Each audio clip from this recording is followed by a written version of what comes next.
দেখো আমার নতুন বন্ধুরা, আজকে তোমাদের জন্য নিয়ে চলে এসেছি নতুন একটা ভিডিও পাটিয়ালা কাটিং। তো দেখো, আমি এই কাটিংটা তোমাদেরকে দেখাবো খুব সহজ পদ্ধতিতে আর খুব কম সূত্রের মধ্যে। যারা সেলাই জানো না, আশা করি তারাও কিন্তু এটা বানাতে পারবে। তো দেখো, আমি মাপের জন্য নিয়ে নিয়েছি 3টে মাপ: ঝুল, কোমর আর মুহুরি। আর কাপড়টা নিয়ে নিয়েছি আমি 4 ভাঁজে। তো বন্ধ ভাগটা আমার দিকে আছে আর খোলা ভাগটা কিন্তু ওই দিকে আছে। তো দেখো, যারা শিখতে চাও, যারা বানাতে চাও, তো ভিডিওটি পুরো দেখবে, মন দিয়ে দেখবে, ভালো করে সব জিনিসটা লক্ষ্য করবে। তো দেখো, উপরে দেখো আমি কিন্তু 2 ইঞ্চি কোমরে দড়ি পরানোর যে জায়গাটা হয় সেটা, ওখানে 2 ইঞ্চি আমি কিন্তু বাড়তি রেখে দিলাম। তো দেখো, এইভাবে একটা সুন্দর সেলাই মার্জিন করে নেবে। তো দেখো, নিচেও কিন্তু 2 ইঞ্চি বাড়তি রেখে দিতে হবে মোহরির জন্য। তাহলে এখানটা বোঝা গেল যে ঝুল আমার 39 আছে, তো উপরে 2 ইঞ্চি আমি বাড়তি নিলাম আর নিচে 2 ইঞ্চি আমি বাড়তি নিলাম।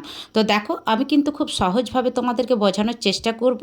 তো তোমরা যদি তাও কিছুর প্রবলেম হয় তাহলে তোমরা কমেন্টে জানিও। তো দেখো, এবার কিন্তু আমি উপর নিচে 2 ইঞ্চি করে বাড়তি রেখে দিয়েছি।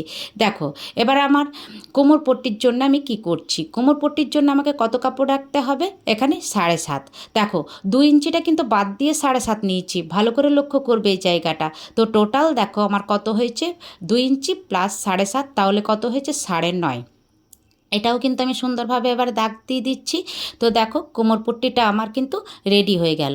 এবার আমি কি করব, কোমর পট্টিটা আর এই যে নিচের কাপড়টা আছে এটা কিন্তু আমি বাদ দিয়ে দিচ্ছি।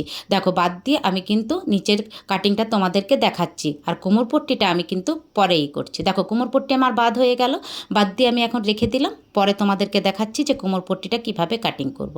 এবার দেখো, এখানে যে ঝুলটা আছে, মোট ঝুল যা আছে তার কিন্তু মাঝ পয়েন্টে একটা পয়েন্ট দিয়ে দিলে, পয়েন্ট দিয়ে কী করবে, এবারে মুহুরি যা রাখবে, মুহুরি এবারে কাস্টমারের ডিমান্ড অনুযায়ী যেটা তোমরা রাখতে পারো, নর্মাল 13.5, 14, 13 এইভাবে। এবার সেলাই মার্জিনের জন্য 1 ইঞ্চি রেখে দিলে, এই দাগটাও কিন্তু মিলিয়ে দিলে। তো সুন্দরভাবে এই দাগটা মিলিয়ে নিলে।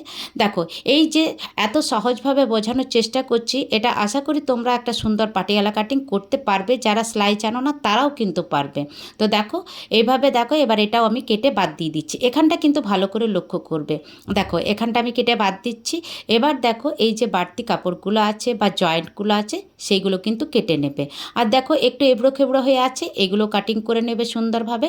দেখো, এই পার্টটাকে আমি দেখো ঘুরিয়ে নিলাম কিভাবে। এখানটা ভালো করে লক্ষ্য করবে, একবার না দেখে বুঝতে পারলে দুবার কিন্তু দেখবে। তো দেখো, এই পার্টটা আমি কিন্তু সেভ করে নিচ্ছি ভালো করে। এই পার্টটা ঘুরিয়ে এইভাবে বসিয়ে নেবে, তাহলে এটাতে কি কুচিগুলো পড়বে, বাড়তি কুচি হবে। পাটিয়ালা সেটের দেখো, যত বেশি কুচি হবে তত ভালো। আর দেখো, এখানে কলি বসবে, কলির জন্য আমি এখানে 7 ইঞ্চি নিয়ে নিয়েছি। 7 ইঞ্চি দেখো, এইভাবে জয়েন্ট করে নেবে পার্টগুলো একটার ওপর একটা। তারপর দেখো, এভাবে কিন্তু কুচিগুলো ফেলবে। তো সুন্দর একটা পাটিয়ালা তোমাদের রেডি হয়ে যাবে। এবার দেখো আমি কি করছি, কোমর পট্টিটা, কোমর পট্টি কত নিতে হবে তাহলে? দেখো, কোমরের যা মাপ আছে তার থেকে 6 ইঞ্চি কি 7 ইঞ্চি তোমরা লুজ রাখতে পারো, কারণ ভবিষ্যতের জন্য, ভবিষ্যতে যদি হেলদি হয়ে যায় তাহলেও কিন্তু কোনো অসুবিধা হবে না। দেখো, এটাও এবার আমি কেটে নিলাম 6 ইঞ্চি কি 7 ইঞ্চি লুজ রেখে। এবার কলির জন্য দেখো, আমি 2 ভাঁজে কাপড়টা নিয়ে নিলাম। 2 ভাঁজে, তা এখান চওড়া নিয়ে নিয়েছি 6.5, আর দেখো ঝুল নিয়ে নিয়েছি 7 ইঞ্চি। তো দেখো, কলির একটা আকার চলে এলো। এইভাবে দেখো, কলিটাও কিন্তু আমি কাটিং করে নিচ্ছি।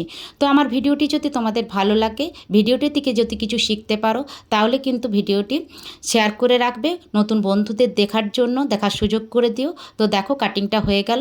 কীরকম হয়েছে, ভিডিওটি কেমন লাগলো, লাইক কমেন্ট করে দিও, সাথে থেকো এইরকম সুন্দর সুন্দর ভিডিও পেতে।